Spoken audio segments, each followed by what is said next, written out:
Hello students, स्वागत है हमारे यूट्यूब चैनल आदर्श स्टडी पॉइंट में। तो आज आप लोगों को मैट्रिक बोर्ड परीक्षा के लिए जो महत्वपूर्ण अनुवाद है वो बता दिया जाएगा और इसके बाद जो आवेदन पत्र आते हैं संस्कृत में लिखने के लिए या पत्र आते हैं तो उसको लिख कर बताया जाएगा। ठीक है, तो वीडियो के अंत तक देखिएगा और उसके बाद आपको अनुच्छेद बताया जाएगा। जो महत्वपूर्ण अनुच्छेद आता है तो उसी में से आता है परीक्षा में, तो आपको महत्वपूर्ण जो अनुच्छेद है वो भी बता दिया जाएगा और उसके साथ ही कुछ क्वेश्चन भी बताया जाएगा जो हिंदी में उत्तर लिखना होता है। तो इसलिए वीडियो के लास्ट तक देखिएगा ताकि पूरा जो है समझ में आ जाए और इसी के आधार पर ही क्वेश्चन परीक्षा में आते हैं।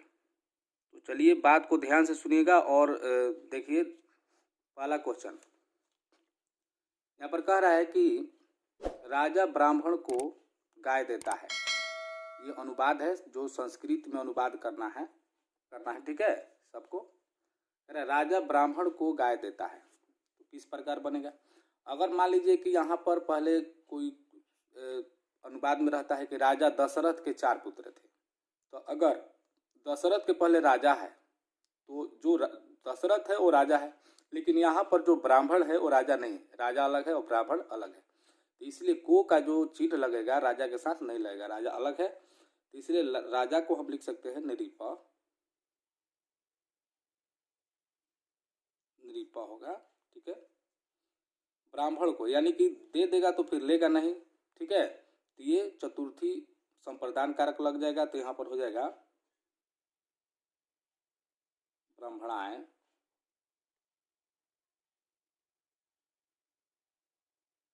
गौ ददाती। ठीक है, इस प्रकार इसका मुझे मिठाई अच्छी लगती है कैसे बनेगा ध्यान दीजिएगा। मह्यम मिष्ठानम अच्छी लगती है, अच्छा लगता है या अच्छे लगते हैं या पसंद है, तो हम क्या लिखेंगे रोचते। ठीक है, और इसका सूत्र जो चलता है रुच्यार्थानाम प्रियमाणा, और इसमें जो सूत्र चलेगा धनार्थे चतुर्थी। ठीक है, गंगा हिमालय से निकलती है, तो ये बहुत ही सिंपल है। गंगा, इसमें विसर्ग उसर नहीं दीजिएगा, ये तो गलत हो जाएगा। हिमालयात निःसरती, इसमें से परीक्षा में जरूर आएगा, आप लोग ध्यान से देखिए। कालिदास संस्कृत के कवि थे। कालिदास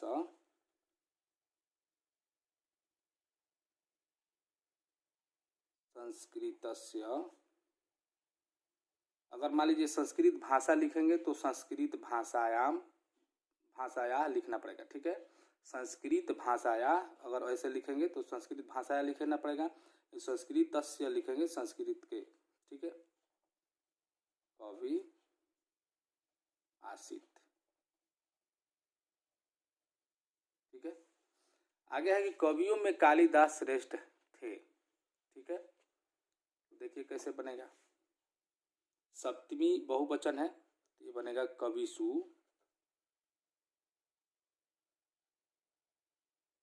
कालिदास श्रेष्ठ। अब इसमें देखिए यतश्च निर्धारण ये सूत्र हो चलता है, क्योंकि एकदम पूरा निर्धारित है। जैसे मान लीजिए होता है कि गंगा नदियों में श्रेष्ठ है, तो गंगा नदीसु श्रेष्ठा, तो सिर्फ श्रेष्ठा लिखेंगे, इसके बाद आसित या अस्थि कुछ नहीं लिखेंगे। ठीक है, भले ही थे रहे या हाय रहे उससे कोई मतलब नहीं, श्रेष्ठा लिख दिए, हो गया काम। पटना बिहार की राजधानी थी, बनेगा पाटलिपुत्रम बिहारस्य राजधानी अस्ति। ठीक है, वह सांप से डरता है, ये बनेगा सह सर्पात विभेति। जो भी अनुवाद बता रहा हूँ बहुत ही महत्वपूर्ण है। ये हो गया आपका विभेति, हो गया भीतर्थानाम भय हेतु सूत्र हो गया। ठीक है, आगे कह रहा है कि राम के साथ सीता बन गई, बहुत ही महत्वपूर्ण अनुवाद है। एक जरूर आएगा परीक्षा में, एकदम पक्का गारंटी के साथ। नहीं आएगा तो कहिएगा कि नहीं आया। साथ वाला जरूर आएगा, जो साथ है एक जरूर आएगा। और साथ लगते ही जो इधर जो भी शब्द होता है वो तृतीया एक वचन में हो जाता है, ठीक है। तो राम के साथ सीता बन गई, तो राम क्या हो जाएगा, रामेण, साथ का सह लिखना है। सीता में कुछ नहीं करना है, जिसे स्त्रीलिंग है। देखिए जो पाई रहता है, जैसे यहाँ पर राजा था ऊपर, तो पाई हो गया था, तो उसमें विसर्ग उसर्ग एक वचन में नहीं देना। अगर विसर्ग दिए तो वह हो गया बहुवचन, जिसे लता का रूप पर ही होता है, जैसे कि लता, लते, लता है। तो बहुवचन, एक प्रथमा बहुवचन में लता होता है तो बहुवचन हो जाता है, तो इसलिए विसर्ग नहीं देना चाहिए, ठीक है। यहाँ पर वनम गतवत, यहाँ पर देखिए ती जो है दीर्घिकार से होता है, ये गलत हर्षिकार से मत कीजिएगा, ठीक है। गरीबों को वस्त्र दो, यहाँ पर देखिए कैसे बनेगा, दरिद्रेभ्य, क्योंकि वस्त्र देने पर लेगा नहीं, संप्रदान कारक लगेगा, दरिद्रेभ्य। बहुत से गरीब है तो एक वस्त्र देने से काम नहीं चलेगा, बहुत देना पड़ेगा, तो यानी कि वस्त्राणी हो जाएगा। वस्त्राणी, फलम फले फलानी पर चलता है सूत्र, यहाँ पर हो जाएगा देही, क्योंकि इसमें कर्ता दिखाई नहीं पड़ रहा है, ठीक है। ये तो संप्रदान है, कर्ता कारक थोड़े है, ठीक है। अगर यही क्वेश्चन आ जाए कि मान लीजिए रह जाएगा कि रमेश धोबी को कपड़ा देता है, या कपड़ा देगा तो वस्त्रम हो जाएगा, और कपड़े देगा तो वहाँ पर वस्त्राणी हो जाएगा। तो वो कैसे बनेगा, मान लीजिए रहेगा कि रमेश हो जाएगा रमेश, रजकम होता है, रजक होता है धोबी का, तो रजकम हो जाएगा। वस्त्राणी, बहुत कपड़े दिया है तो वस्त्राणी। ददाती, यहाँ पर ददाती हो जाएगा, क्योंकि यहाँ पर रमेश करता है, ठीक है। और यहाँ पर रजकम इसलिए होगा क्योंकि जब कपड़ा देगा तो वापस फिर ले लेगा, ठीक है, क्योंकि धोने के लिए देगा। यहाँ पर देखिए दशरथ के 4 पुत्र थे, तो दशरथस्य षष्ठी एक वचन लगेगा। अगर मान लीजिए यहाँ राजा हो जाए तो राजा का भी षष्ठी एक वचन लगेगा। तो अगर मान लीजिए कि राजा है तो आप लिख सकते हैं राज्ञ, षष्ठी एक वचन में राज्ञ होता है, ठीक है। दशरथस्य चत्वार, 4 पुत्र हैं, बहुवचन हो गया तो पुत्रा, बालकः बालकौ बालका, ठीक है। आसन, इस प्रकार बनेगा अनुवाद। और देखिए जैसे है कि अयोध्या के राजा दशरथ थे, तो कैसे बनेगा, अयोध्या, य में पाई आ गया तो लाता पर चलेगा, तो लाता का षष्ठी एक वचन में क्या होता है, लतया है, तो हो जाएगा अयोध्या या है, अयोध्या के राजा नृप दशरथ, कितने राजा हैं, तो एक है आसित, ठीक है। इस प्रकार से अनुवाद आप देख लीजिए, और आप स्क्रीनशॉट भी ले सकते हैं इसका, तो ध्यान से देख लीजिए। और आगे दिखा देता हूँ फिर से, ठीक है। वीडियो रोककर स्क्रीनशॉट ले सकते हैं, ओके। तो आगे बढ़ते हैं। यहाँ पर देखिए महत्वपूर्ण अनुच्छेद, गंगा नदी हो गया, आदर्श छात्र, सरस्वती पूजा, बसंत ऋतु, अगर मान लीजिए साफ नहीं दिखाई दे रहा है तो आप आवाज़ सुन लीजिए, होलिकोत्सव, प्रिय कवि, या क्वालिटी बढ़ाकर देखिए, अस्माकम देश या भारतवर्षम, संस्कृत महत्व या संस्कृत भाषा, दोनों में से बहुत ही महत्वपूर्ण है, इसमें से जरूर 2 या 3 आ सकता है, तो एक ही आपको लिखना है, ठीक है। और यहाँ पर पत्र देखिए किस प्रकार, जैसे कि मान लीजिए पत्र आता है, जैसे मान लीजिए कि प्रिय मित्र पे आया तो क्या लिखेंगे, प्रिय मित्र सप्रेम नमः, ठीक है। प्रिय अनुज, और छोटा भाई पे आ गया तो आप लिख सकते हैं स्नेहम आशीष। अगर बड़ा भाई पे आ जाएगा तो आपको बता देते हैं प्रिय अनुज की जगह अग्रज लिख दीजिएगा है, और उसके बाद लिख दीजिएगा सप्रेम नमः, ठीक है। आदरणीय पितु, अगर पिताजी के पास आ जाएगा तो आदरणीय पितु चरण स्पर्श, अगर मान लीजिए कि माता जी के पास आ जाए तो आदरणीय मातु लिखिएगा, ठीक है, चरण स्पर्श, ठीक है। एक यहाँ पत्र लिखकर आप बता देते हूँ, लिखा हूँ पहले से, ठीक है। तो आपको ये चीज़ दिखा देता हूँ, आप ध्यान से देखिएगा और बात जो बताऊँगा उसको ध्यान से सुनिएगा। जैसे यहाँ पर कोने में आपको कोई भी जो पाठ पाना शुरू हो रहा है वहाँ से लिखना है आपको। तो कोने में परीक्षायाम भवनम लिखना है और डेट डाल देना है जिस तारीख को आप परीक्षा लिख रहे हैं, परीक्षा भवन से ही लिख रहे हैं, ठीक है। और बिल्कुल दिनांक के सामने से लिखना है आपको। जो क्वेश्चन नंबर आप डाल लीजिए, मान लीजिए दूसरा है या कोई भी है, मान लीजिए दूसरा का पहला है तो वैसे डाल सकते हैं। प्रिय मित्र कमा दे के सप्रेम नमः, ये मित्र के पास है। और यहाँ पर ये लाइन किसी भी जो भी है, कोई भी पत्र है तो आप इतना लाइन लिख सकते हैं पहला, यहाँ पर आप लास्ट वाला लाइन लिख सकते हैं किसी भी पत्र में। और बीच में जिसके बारे में आएगा उसके बारे में थोड़ा सा एक लाइन लिख दीजिए, बाकी ये लिख दीजिए। बाकी जो ये आपको बता रहा हूँ, ये जो टिकट जो बनाया हूँ इसको जरूर ध्यान दीजिएगा। यहाँ पर भवदीय मित्र लिख दीजिए। अगर मान लीजिए कि पिताजी के पास लिख रहे हैं तो यहाँ पर लिख सकते हैं, यहाँ पर प्रिय पुत्र लिख सकते हैं, अपना नाम डाल सकते हैं, ठीक है।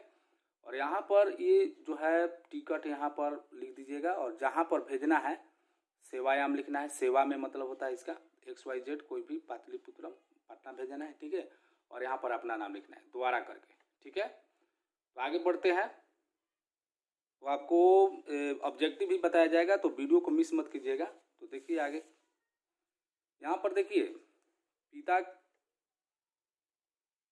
का नाम पंजीकरण में गलत के संबंध में एक यहाँ पर आवेदन पत्र लिखना है प्रधानाध्यापक के पास। तो देखिए किस प्रकार लिखेंगे आप। परीक्षायाम भवनम लिख सकते हैं, जो भी तारीख है लिख लीजिएगा। यहाँ पर देखिए सेवायाम श्रीमान प्राचार्य महोदय आदर्श, यहाँ पर आप जो स्कूल का नाम है आपका वो आप यहाँ पर लिख दीजिएगा। द्वारा वर्ग अध्यापक महाशय सभी ने टाइटल देख लीजिए किस प्रकार लिखा जा रहा है। तो इस प्रकार से आपको लिखना है, स्क्रीनशॉट ले सकते हैं। यहाँ से देखिए स्क्रीनशॉट ले लीजिए, ठीक है। आगे बढ़ते हैं, यहाँ पर देख लीजिए, ठीक है। आगे कुछ महत्वपूर्ण जो है ये किताब का जो क्वेश्चन आंसर है आपको बता देता हूँ। यहाँ पर देख लीजिए, क्वेश्चन है आंसर नहीं है, सॉरी।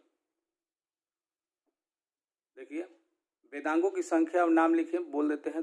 देवव्रत कौन था, उन्होंने क्या प्रतिज्ञा की, मंदाकिनी वर्णन से हमें क्या संदेश मिलता है, मंगलम पाठ की विशेषताओं का वर्णन करें, स्वामी दयानंद सरस्वती ने समाज के उद्धार के लिए क्या किए। यह आ सकता है स्वामी दयानंद सरस्वती समाज सुधारक थे कैसे। तो इस प्रकार लिख सकते हैं, ठीक है। व्याघ्रपति कथा से हमें क्या शिक्षा मिलती है। तो जो कथा व्याघ्रपति कथा का कथा जानते होंगे, कहानी है, बहुत ही महत्वपूर्ण है, ठीक है। झूठ मूठ का सोने का कंगन बनाया था बाघ ने, तो आपको कहानी भी याद होगा। अलस कथा पाठ के आधार पर आलसियों की व्याख्या करें। जब पूरा बताने लगूँ तो जो है समय ज़्यादा हो जाएगा, ठीक है, तो आप बोर होने लगेंगे। तो मैं नहीं चाहता हूँ कि आप बोर हों। भारत महिमा पाठ के अनुसार बताएं कि हमारी मातृभूमि कैसी है। भगवान बुद्ध ने पटना के बारे में क्या कहा था। कर्ण की दानवीरता का परिचय दें। वीरेश्वर के स्वभावों का वर्णन करें। आपको 16 क्वेश्चन आएगा, 8 को बनाना होगा, ठीक है। 8 क्वेश्चन को आपको बनाना होगा। मूढ़ चेता नारदम किसे कहा जाता है। अभी 16 क्वेश्चन नहीं हुआ हमारे ओर से। आप यहाँ पर स्क्रीनशॉट ले लीजिए। यहाँ पर देखिए कुछ और क्वेश्चन है नीति श्लोक का पाठ के आधार पर आप देख सकते हैं, ठीक है। तो सर्व शुक्ला सरस्वती किसे कहा जाता है। और ये जो है ये आपका सब्जेक्टिव जो है समाप्त हुआ। और पहला या दूसरा क्वेश्चन, पहला क्वेश्चन में आपको सब्जेक्टिव में आएगा कि जैसे उसमें कुछ दिया रहेगा पासेज और उसी में उसका आंसर होगा, ठीक है। तो आप उसको तो आराम से बना सकते हैं। तो आगे ऑब्जेक्टिव देखते हैं। तो चलिए ऑब्जेक्टिव को शुरू करते हैं। आपका फिर से धन्यवाद और वीडियो के लास्ट तक देखिएगा। देखिए पहला क्वेश्चन कह रहा है कि पाटलिपुत्र का बुद्ध काल में नाम क्या था। जो पाटलिपुत्र का नाम है बुद्ध काल में क्या नाम था, तो पाटलीग्राम, ठीक है। तो पाटलीग्राम सही आंसर हो जाएगा। चंद्रगुप्त किस वंश का संस्थापक थे, तो मौर्य वंश के संस्थापक थे। आप लोगों को पता। मिथिला का मंत्री कौन था, तो वीरेश्वर। अलस कथा पाठ में किस दोष का वर्णन किया गया है, तो यहाँ पर आलस का वर्णन किया गया है। ठीक है, आगे कह रहा है कि अच्युत राय की रानी कौन थी? तो अच्युत राय की रानी जो थी तिरुमलंबा थी। ठीक है, तिरुमलंबा। आगे देखिए, यहाँ पर देखिए कह रहा है याज्ञवल्क्य की पत्नी कौन थी? तो आप लोगों को पता होगा, मैत्रेयी। ठीक है, शिक्षा संबंधी कितने संस्कार है? तो 5 है। कर्मवीर ने कौन सा पद प्राप्त किया? तो महत्तम पद। आर्य समाज की स्थापना कब हुई? तो 1875 ईस्वी में।